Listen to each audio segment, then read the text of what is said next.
Multiple concept समझेंगे।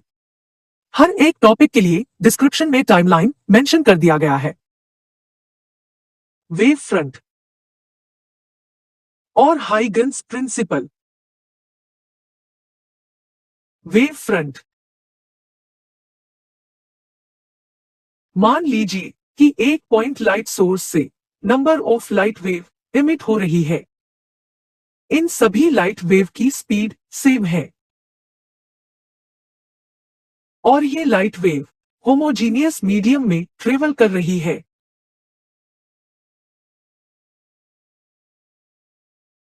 अब मान लीजिए कि टी टाइम बाद हर light wave X distance travel करती है। एक्स डिस्टेंस ट्रेवल करने के बाद हर लाइट वेव मीडियम की किसी पॉइंट को टच करती है। इस पॉइंट को हम लोकस भी कहते हैं। इन हर एक पॉइंट पे मीडियम के पार्टिकल्स होते हैं जो सेम फेज में वाइब्रेट करते हैं। कहने का मतलब ये है कि पर्टिकुलर टाइम पे इन पॉइंट्स को टच करने वाली लाइट वेव का फेज सेम होता है। इसे हम ऐसे समझ सकते हैं कि सेम स्पीड से ट्रेवल करने वाली सभी वेव का लोअर और हायर एम्पलीट्यूड सेम होता है। एनिमेशन में हम देखते हैं कि पॉइंट लाइट सोर्स से हर डायरेक्शन में लाइट वेव एमिट हो रही है और एक पर्टिकुलर टाइम के बाद मीडियम की हर एक पॉइंट को टच करती है, जिससे एक 3D स्फेरिकल प्लेन बनता है और इसी प्लेन को हम वेव फ्रंट कहते हैं। वेव फ्रंट को हम कुछ इस तरह से डिफाइन कर सकते हैं। A wave front is defined as the continuous locus of all the particles of a medium which are vibrating in the same phase.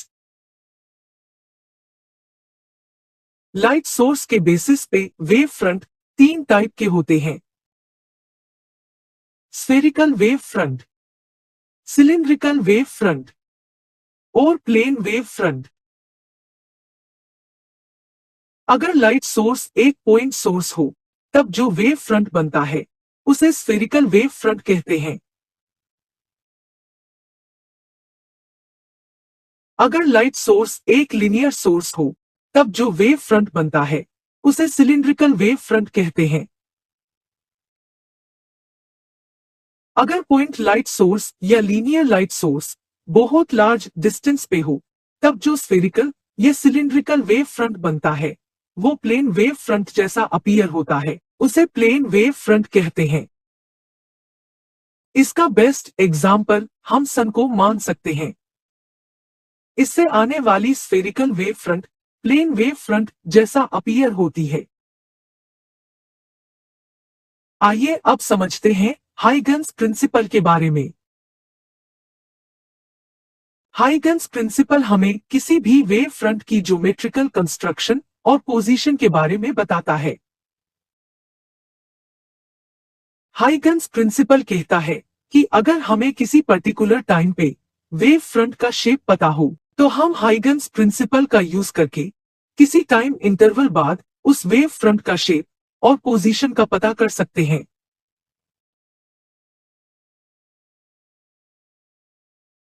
Huygens principal को समझाने के लिए हाइगन्स ने दो स्टेटमेंट दी है जिन्हें हम एनिमेशन की मदद से समझेंगे।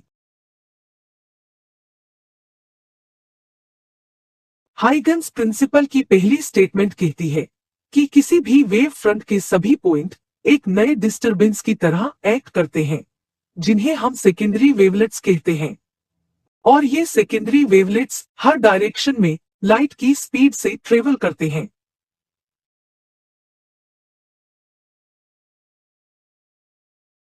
हाइगन्स प्रिंसिपल की सेकेंड स्टेटमेंट कहती है कि सेकेंडरी वेवलेट्स को टेंजेंशियली टच करने वाली सरफेस एक नया वेव फ्रंट बनाती है जिसे हम सेकेंडरी वेव फ्रंट कहते हैं। आइए इसे हम डिटेल में समझते हैं। मान लीजिए कि एक पॉइंट सोर्स से स्फेरिकल वेव फ्रंट एमिट हो रहे हैं। हाइगन्स प्रिंसिपल के अकॉर्डिंग इस वेव फ्रंट का हर एक पॉइंट एक नए डिस्टरबेंस का सोर्स बन जाता है। मतलब हर एक पॉइंट लाइट सोर्स की तरह काम करता है। अब इन हर एक पॉइंट से स्फेरिकल वेव बनते हैं, जो हर डायरेक्शन में लाइट की स्पीड से ट्रेवल करते हैं, और इन वेव्स को हम वेवलेट्स कहते हैं। अब मान लेते हैं कि initially time t equal to 0 पे इन स्फेरिकल वेव्स का रेडियस 0 है। क्योंकि सभी वेव की स्पीड सेम है, इसलिए एक सर्टेन टाइम इंटरवल बाद जो रेडियस होगा वो स्पीड मल्टीप्लाई टाइम होगा। यानी कि अब हमें हर एक वेव के रेडियस की वैल्यू पता है। अब अगर हम इन सभी स्फेरिकल वेव के सरफेस से एक टेंजेंट ड्रॉ करें, तो हमें एक नए वेव फ्रंट की पोजीशन मिलती है, और इस नए वेव फ्रंट को सेकेंडरी वेव फ्रंट कहते हैं। और इस तरह हाइगन्स प्रिंसिपल का यूज करके हम किसी भी वेव फ्रंट की पोजीशन और शेप का पता लगा सकते हैं। Interference of wave. इंटरफेरेंस एक ऐसा फिनोमिना है जिसमें लाइट वेव्स एक दूसरे को सुपरइम्पोज करती है, मतलब मिक्स होती है। सुपरइम्पोज होने के बाद एक न्यू लाइट वेव क्रिएट होती है, जो दोनों वेव के कॉम्बिनेशन से बनती है। इंटरफेरेंस में दोनों लाइट वेव की वेवलेंथ, फ्रीक्वेंसी और फेज सेम होती है।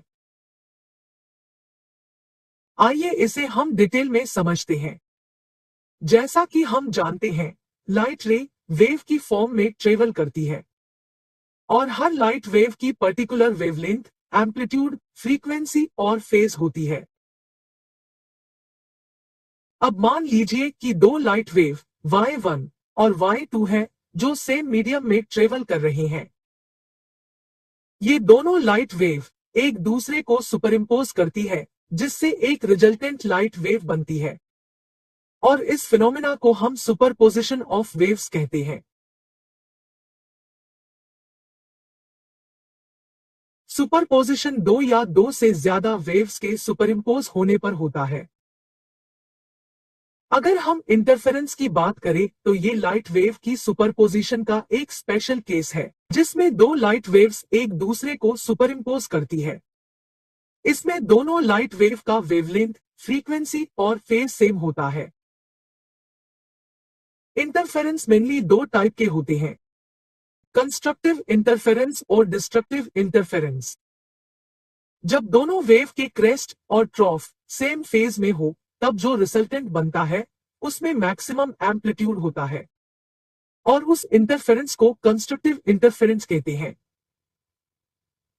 जब पहले वेव का क्रेस्ट दूसरे वेव के ट्रॉफ के साथ और पहले वेव का ट्रॉफ दूसरे वेव के क्रेस्ट के साथ हो, तब जो रिजल्टेंट वेव बनती है उसमें मिनिमम एम्पलीट्यूड होता है, और उस इंटरफेरेंस को डिस्ट्रक्टिव इंटरफेरेंस कहते हैं। Young's double slit experiment. Young's double slit experiment light के वेव नेचर को डिफाइन करता है। इस एक्सपेरिमेंट को थॉमस यंग ने 1801 में किया था। साथ ही ये एक्सपेरिमेंट वेव थ्योरी का फर्स्ट एविडेंस था। इस एक्सपेरिमेंट में यह पाया गया कि लाइट रे में पार्टिकल नहीं बल्कि वेव नेचर होता है।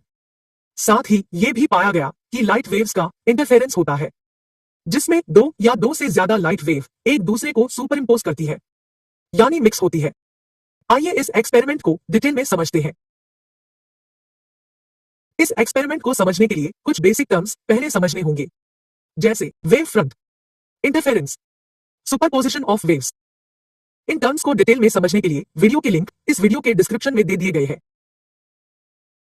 मान लीजिए कि एक मोनोक्रोमेटिक लाइट सोर्स है जिसे लाइट वेव्स एमिट हो रही है। मोनोक्रोमेटिक लाइट सोर्स ऐसे लाइट सोर्स होते हैं जिनसे सिंगल कलर लाइट एमिट होती है। ये light waves spherical wave front की फॉर्म में एमिट होती है। जनरली लाइट वेव को साइन वेव की फॉर्म में रिप्रेजेंट करते हैं, लेकिन 3 डायमेंशन में light wave spherical wave front की फॉर्म में ट्रेवल करती है। इन वेव फ्रंट के सरफेस को हम वेव का क्रेस्ट मान सकते हैं, यानी लाइट वेव की मैक्सिमम इंटेंसिटी। दो स्फेरिकल वेव फ्रंट के बिटवीन एम्प्टी स्पेस को हम वेव का ट्रॉफ मान सकते हैं, यानी लाइट वेव की मिनिमम इंटेंसिटी। इस एम्प्टी स्पेस यानी ट्रॉफ को हम अनदर स्फीयर से रिप्रेजेंट कर सकते हैं। इस लाइट वेव में ब्लू स्फेरिकल वेव फ्रंट को क्रेस्ट और रेड स्फेरिकल वेव फ्रंट को ट्रॉफ कंसीडर करेंगे। एनिमेशन में हम देखते हैं कि जब ये स्फेरिकल वेव सोर्स से अवे मूव करती है तब इन वेव्स का रेडियस इंक्रीज होता है। इस लाइट वेव के सामने दो स्लिट रखे गए हैं जिनमें बहुत शार्प होल किए गए हैं जिनसे ये लाइट वेव पास हो सके। जब ये लाइट वेव्स स्लिट्स पे इंसिडेंट होती है तब स्लिट से दो न्यू लाइट सोर्स क्रिएट होती है जिनसे न्यू लाइट वेव्स जनरेट होती है। ये लाइट वेव्स सामने रखी स्क्रीन पे इंसिडेंट होती है और कुछ इस तरह का पैटर्न बनाती है। इस लाइट पैटर्न को हम इंटरफेरेंस फ्रिंजेस कहते हैं। इस पैटर्न में कहीं पे डार्क और कहीं पे ब्राइट फ्रिंजेस बन रहे हैं। इसका मतलब लाइट वेव की इंटेंसिटी डिफरेंट पोजीशन पे डिफरेंट है। आइए जानते हैं कि ऐसा क्यों होता है। एनिमेशन में हम देखते हैं कि दोनों सोर्स से स्फेरिकल वेव एमिट हो रही है जिसमें एक क्रेस्ट है और एक ट्रॉफ। जब स्क्रीन पे एक वेव का क्रेस्ट दूसरे वेव के क्रेस्ट के साथ सुपरइम्पोज होता है तब दोनों वेव मिक्स होकर एक न्यू वेव बनाते हैं जो कि दोनों वेव के कंपैरिजन में ज्यादा इंटेंस होती है और इसी कारण स्क्रीन पे ब्राइट फ्रिंज बनती है। वहीं दूसरी ओर जब एक वेव का क्रेस्ट दूसरे वेव के ट्रॉफ के साथ सुपरइम्पोज होता है तब लाइट वेव की इंटेंसिटी मिनिमम हो जाती है जिसके कारण स्क्रीन पे डार्क फ्रिंज बनते हैं। Here is complete interference pattern of Young's double slit experiment.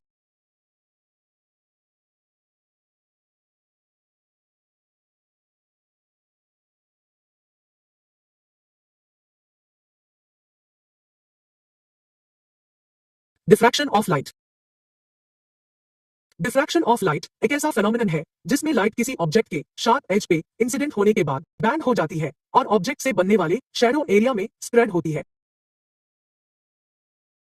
Diffraction of light is defined as the bending of light around corners such that it spreads out and illuminates areas where a shadow is expected. आइए इस phenomenon को detail में समझते हैं। जैसा कि हम जानते हैं कि जब हम लाइट पाथ पे किसी ऑब्जेक्ट को रखें तो हमें उस ऑब्जेक्ट का शेडो बनता हुआ दिखाई देता है। लेकिन अगर हम इस ऑब्जेक्ट को किसी ऐसे ऑब्जेक्ट के साथ रिप्लेस कर दे जिसके कॉर्नर्स शार्प हो तब हम देखते हैं कि जिस एरिया में ऑब्जेक्ट का शैडो बनना चाहिए वहां पे अब लाइट स्प्रेड हो रही है और एक लाइट पैटर्न बना रही है। आइए जानते हैं ऐसा क्यों होता है। हाइगन्स प्रिंसिपल के अकॉर्डिंग लाइट रे स्फेरिकल वेव फ्रंट की फॉर्म में ट्रेवल करती है और जब ये वेव किसी शार्प एज पे इंसिडेंट होती है तब उस एज पे न्यू वेव फ्रंट बनते हैं जो कि हर डायरेक्शन में स्प्रेड होते हैं जिसके कारण शैडो एरिया में ऑल्टरनेटिंग ब्राइट और डार्क फ्रिंज बनते हैं। Thanks for watching. If you like this video, please like and subscribe our channel.